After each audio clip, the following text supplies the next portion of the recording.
Love the Journey has kind of been a labor of love for me. It was back in 2008 when I felt like I wasn't living the life that I was supposed to live. And so I had met someone that was a coach with Building Champions, and part of their process was to introduce a life management tool, if you will, whereby you could align your priorities and your values and really live forward thinking to figure out exactly what you wanted to do with your life.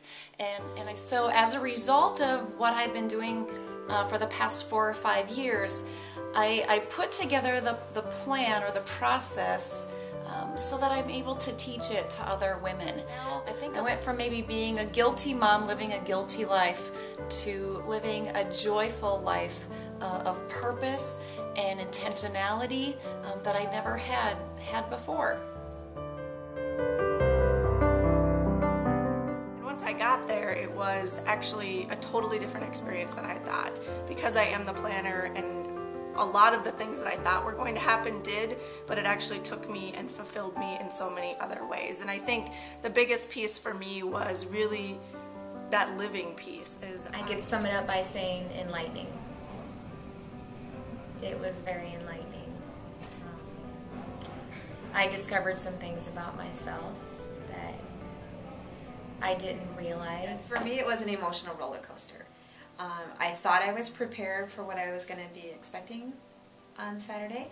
I thought it would just be a day of conversation, a day of some thinking and some quiet time, and instead it just became a time to let the floodgates open and just really take in stuff that you push aside just because of our everyday schedules. I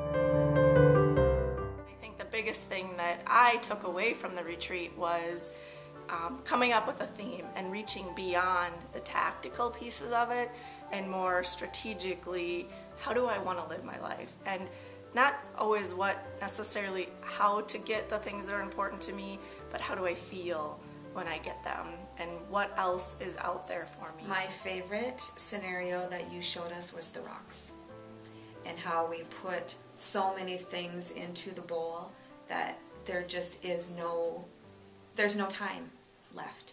And I think that it was it was a good eye-opener. One of the things that I said was I was going to write in my journal more, so I have done that, and that's very helpful because I can kind of reflect back on how I was feeling or my goals, because sometimes, you know, as the days go on and you get caught up in doing what you're doing, work and home, you kind of forget about, okay, what was that thing that I was going to do?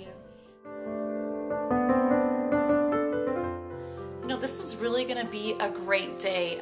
In the morning, we're going to take just some time to get to know each other, and then we'll have about 3.5 hours of teaching and learning what the life plan process is.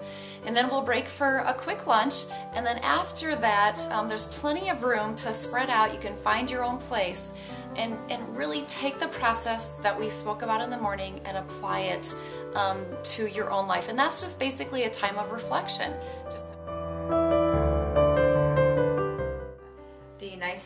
We had the opportunity to listen to music or to, sit in front of the fire and do, make sure that we were comfortable. So for me, it was my music, my shoes off, my big fuzzy socks.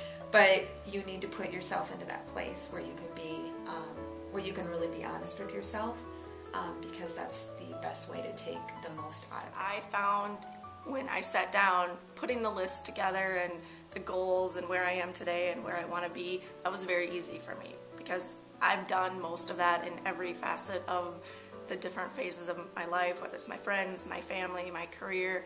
But what it really forced me to do was dig deeper. And I mean, a perfect example is faith was one of the items on there. And for me, it wasn't, there's so many different facets of faith. It wasn't so much the religious faith, but it was having faith and confidence in myself. I did a lot of writing in that second half in my journal. And I did a lot of, it was kind of hard. It was hard because there again, it was trying to get back to, what am I really searching for?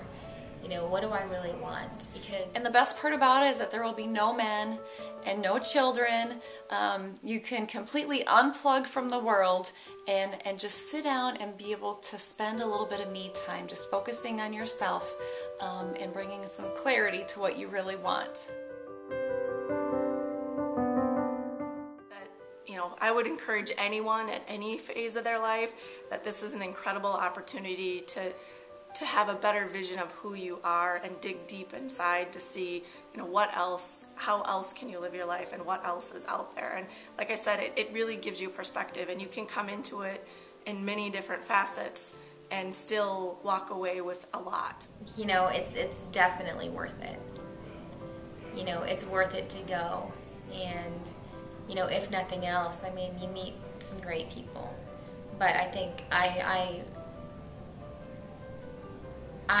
guarantee that, these people are going to walk away, these women are going to walk away from this seminar learning something about themselves. So yeah, the biggest thing is to not just go and have it be a day away from everybody for 8 hours that you can focus on yourself. It's not like going to the spa.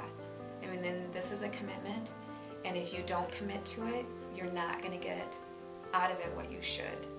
And what you should get out of it is that you have a right to go after the things that you want to go after.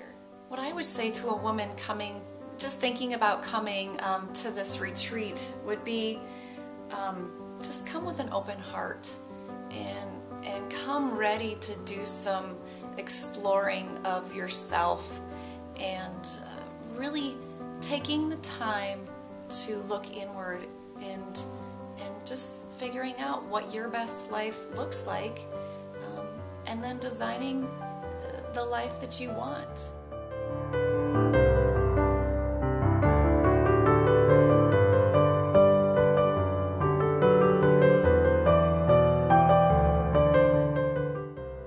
I promise you that this seminar is going to be a life-changing event, and all you have to do is step outside your comfort zone and come join me and other fantastic women as we learn how to love the journey as we live the journey.